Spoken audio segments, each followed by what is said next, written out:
नमस्कार. ब्रेकनंतर पुन्हा एकदा आपलं स्वागत आहे. अविरत सामाजिक कार्याबरोबरच सर्वसामान्यांचे आर्थिक प्रश्न लोककल्याण पतसंस्थेच्या माध्यमातून राजाभाऊ होले यांनी सोडवले असल्याचे प्रतिपादन सुप्रसिद्ध अस्थिरोग तज्ज्ञ डॉक्टर मंगेश बोराटे यांनी तुकाई दर्शन येथे बोलताना केले. तुकाई दर्शन येथील संत नामदेव सभागृहात लोककल्याण पतसंस्थेच्या 10व्या वार्षिक सर्वसाधारण सभेत प्रमुख पाहुणे म्हणून डॉक्टर बोराटे बोलत होते. अध्यक्षस्थानी लोककल्याण पतसंस्थेचे अध्यक्ष राजाभाऊ होले होते.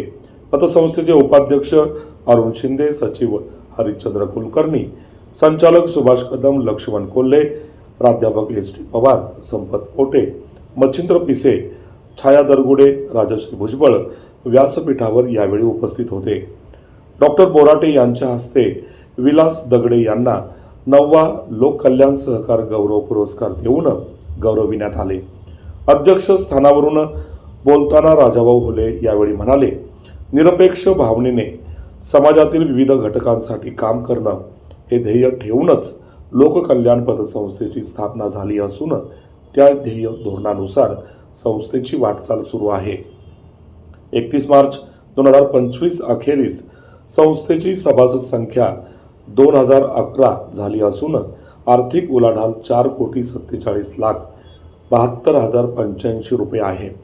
अहवाल वर्ष अखेरीस 63,21,641 रुपयांचे कर्ज वाटप केले आहे. संस्थेचे वार्षिक उत्पन्न 24,14,614 रुपये आहे.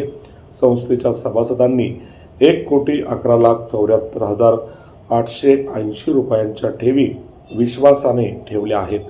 संस्थेनेही उपलब्ध निधीचे योग्य नियोजन केले असून विविध बँकांमध्ये 1,30,24,604 रुपयांच्या मुदत ठेवीत गुंतवणूक केली आहे. यापासून संस्थेस नियमित उत्पन्न मिळत असल्याची माहिती त्यांनी यावेळी दिली. यावेळी खातेदार, सभासद, ठेवीदार मोठ्या संख्येने उपस्थित होते. कार्यक्रमाचे सूत्रसंचालन प्राध्यापक एस टी पवार यांनी तर आभार हरिश्चंद्र कुलकर्णी यांनी मानले.